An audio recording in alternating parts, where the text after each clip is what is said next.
Friends, here we go. Welcome back to our read aloud. Last chapter ended with her getting her furry mittens back from a little girl that she noticed, the pink fluffy girl out at recess yesterday.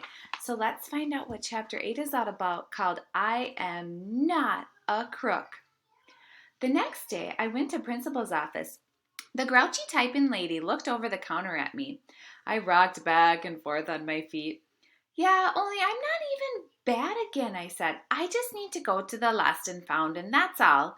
The grouchy typing lady opened up the closet and she pulled out the big box. Just then the phone rang and she hurried up to answer it. I quick bended down and digged my hands in the lost and found. Then my heart got very thrilled because I saw that wonderful teddy bear backpack again. That's why. I snuggled my face in his tummy. I still love this softy guy, I whispered. I put him on my back and I skipped all around. The grouchy lady hanged up the phone. Did you lose that too? She asked me. Is that why you're here? I kept standing there and standing there. Well, she said. Finally, I did a big sigh. Then I walked very slow back to the box and I took off the teddy bear backpack. No, I said, not why. After that, I reached in my pocket and I pulled out my wonderful pen. I found this, I said. It was on the floor by the water fountain and I really, really love it. Only that is not the issue. Then I did a deep, big breath, and I dropped my wonderful pen into the lost and found.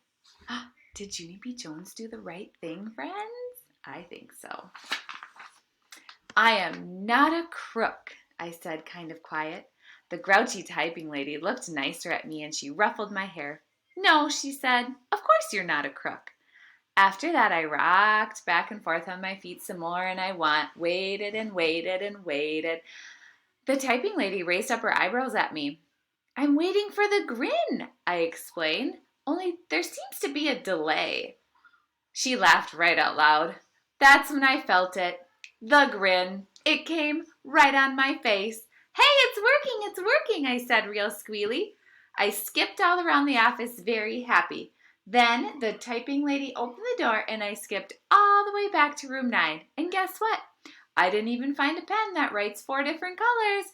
And that was a big relief. Well, nice job, Junie B. She did the right thing and gave the pen back. And that is the end of our story. So we will begin a new magic treehouse the next time we have our read aloud. Hey, give me a thumbs up or thumbs down. What did you think of our story, Junie B. Jones is not a crook? I hope you liked it as much as I did. Bye, friends.